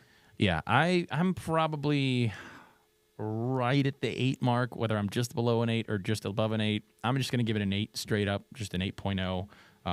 I liked it a lot. It's typically not my kind of movie, but I think they just really did a good job at what they were trying to do. Like, I think if a movie is trying to talk about cycles of violence and decisions having effects, that was some of the best ways you could have possibly done that, and it was so different. No other movie has been like that, and I think that it did a good job of doing it. It is 100. It never exposits. Yeah. It shows you everything. It shows you the actions, and it shows you the consequences. Right. Like we're driving these conclusions. We keep talking about action, like the consequences of your actions and cycles of violence, but none of that was ever said. It wasn't like, look at these cycles of violence. Like but that should show you how well of a movie. as he's driving off into the sunset, the guy he bought the motorcycle from just shakes his head and says, "Cycles of violence," and then the credits roll. You see, like that's what you'd expect from some of these movies. He looks to the camera. Like, he looks to the camera. He breaks the wall. He's broken the cycle of violence. But that's what I think makes it such a great movie, is that undoubtedly is the messaging of the movie, and yet it never had to say it once. No. And it created a bunch of characters that you cared about, that were super making all bad decisions, but you cared about them, and you were like, you knew why it was happening, and you're like, get the hell out of there, and eventually it happened. So great movie. This is my shit. Yeah, this type of movie is my shit. I figured. I'm glad that Liam liked it. Gosh, so good. All right, so I have a fun exercise for us. Oh, gosh. Hopefully this won't take us too long. It's better not take us too long. I was noodling around in my head. He thinks, and I came to this thought that I was like, do we have movies that Liam likes only and that Nathanael and I don't like? Do we have a movie that Nathanael likes only that Liam and I like? And do we have a movie that I like only that the two of you don't like? Ooh, I got one. Well, we know the one that Liam likes that we didn't like. I got one. I figured the Liam one is easy, and this was brought up because I was like, Liam keeps coming up with these movies that he likes and that neither of us like. That happens, right? So we've got Old Boy. So there we go. Sure. One check. What about Nathanael? Is there a movie that Nathanael likes only that I don't like? You didn't like. Because I know there's a lot that Liam doesn't like that you like. What about a Mel Brooks movie? There's probably Mel Brooks movies that I don't like, but let me make some distinguishments. Like means that you actually have to have liked it, not that you were neutral on it. Like you'd actually say I like this movie. You don't have to be obsessed with it, but like you can like a movie and not want to watch it again. Right? Like Slingshot, I liked that movie. Am I saying this is like I love this movie? Probably not, but I liked that movie. And again, there's the one that I wasn't hot on that you two liked. I just had to remember what Slingshot which was what? Slingshot. Okay, yeah, I wasn't into it. Yeah, but I forgot that was we watched it. 2 likes and a not like. So you're looking for a like, 2 dislikes. Yes, I feel like it's going to be easy for me. It's going to be easy for you for sure. You two are the hard ones to like something that the others don't like. No, but I definitely don't like a lot of movies that you guys like. That's easy. I think that's what I think is going to be more interesting. But there definitely are movies that Nathanael likes that I don't. Like, name one. Well, you like a lot of older comedy stuff. Yeah, that's easy not like for me. And I know that. Find one of those. Yeah. There you go. You guys don't have souls, though. So, I mean. Find any old comedy movie that's a not like for me. You didn't like Court Jester? I thought it was okay. See, but I wouldn't say that I didn't like Court Jester. But I don't. But it's just not your kind of movie. I wouldn't put it into the category of like. But I also wouldn't dislike. I'm neutral. So I'm trying to find something that I was like, that movie was bad, and you were like, I love that movie. And I don't know. You come around to Demolition Man, right? Yeah, Demolition Man's fine. I don't love it. Again, it's good. Demolition Man's good. I'm trying to think of you. I liked Batman and Robin. I would watch Batman and Robin again. No, yeah, I did not like that movie. And I would watch that one again. I bet you, Liam. I enjoyed that a lot. It was so bad. I probably would hate it. It was funny so story. bad. One of the first movies we ever watched with Liam was Batman versus Superman. Oh man, remember that? I would not watch that one again. Remember, that movie it was like one of the first movies you're like, we watched. Oh yeah, I've with never you. watched this movie, and then at the end you're like, can I die now? Dude, that movie that was multiple years ago. Yeah, because we've been watching movies together for a long time. Holy cow! No, it wasn't. First movie we watched was with Nolan. Okay, but I mean The Village. The Village. Was Nathanael there for one of those? No, he wasn't there for The Village. I was there for Unbreakable, right? No. What movie were we watching where Tomas was there?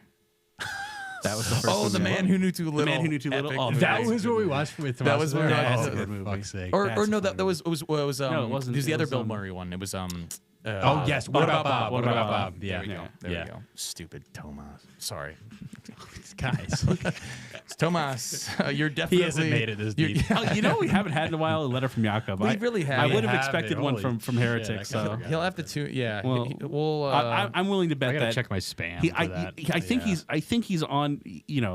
Trump got elected, so he was like, "Yeah, I just need to stay in the international waters for the file." Yeah, he might be struggling. He's a little incommunicado. He's bleeding, dude. He's bleeding. So let's try to think. I'm guessing he'll have some things to say about Heretic, though. So maybe he'll. What if you list off your favorite movies? Like, give me like you should start listing some of your top movies. My brain is fried. Elite. Remember the Titans? Love it. Great movie. Princess Bride. Great movie. Brain stopped working. Scott Pilgrim versus the World. Great. It's a good movie. Good movie. Yeah. I like that. Court Jester. Never seen it. I wouldn't like it. You would not like it. You wouldn't like it because it's old, but it's really good. Done. Zootopia. I think it's a fantastic movie. Solid. It's hard for me to not like that. Original Mulan. Yes. Lilo and Stitch. Yeah. Now I'm just getting into Disney stuff. I was gonna say though, like we're all gonna like that stuff. Well, what about me? Is there a movie that I've liked that both of you are like, what are you talking about, Greg? Last Samurai was Probably, good. yeah. Patriot was good. Last of the Mohicans. Slingshot. I didn't like that. I wasn't. I never seen it. I wasn't super impressed at Interstellar. I thought it was good. I didn't think it was great. Wow. That was good. I didn't think it was great. Again, it's not a dislike. I like Liam's soul just left his body. But see, here's the thing. I liked it. I liked it, but definitely not to the degree that you guys did. Have you ever seen Inception? I liked Inception. Okay. I think I liked it more than Interstellar just because I found it more engaging. I love it. Well, maybe this exercise wasn't as easy as I thought it was going to be. Tenet? I figured we'd find one that Not good. it was way easier with Liam. Yeah, I'm the easy one. Yeah, Liam likes shitty movies. This is well established. Dumb and Dumber? Do you like Dumb and Dumber? You do like Dumb and Dumber, don't you? Yeah, that's the one. Yeah. There you go. Oh, I despise that movie. but that's but two he likes. likes it. That's He two likes and a actually dislike. So we found we found two movies that I disliked that you guys liked. Okay, there we go. It's just the only problem is that the ones that I like that you don't like, Liam also likes. Yes. So it's not like I'm on an island. We're kind of like a Venn diagram. Yeah. We're a Venn diagram. Yeah. What, you Kamala Harris over here? But me and we unburdened by what has been.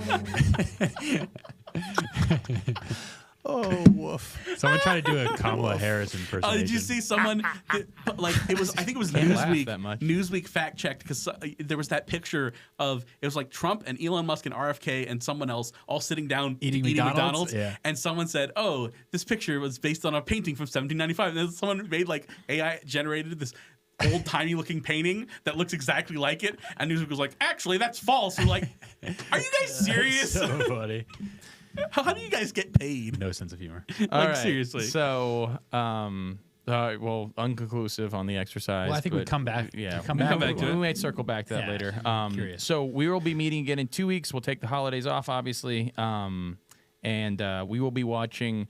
I believe Gladiator will be up by then. Do we want to stoop into Gladiator 2? Watch both of them? Watch Yeah, both of them? we could just do I'd a be down to Gladiator double feature. 1-2. That seems like a great. Watch a good movie and seems topical. possibly not a good movie. Yeah. Watch an We'll see. amazing movie, and then a movie that's probably not going to be great. Yeah. I'd like that. That will give us something that obviously we get to have one good watch out of that. Yeah, I like that.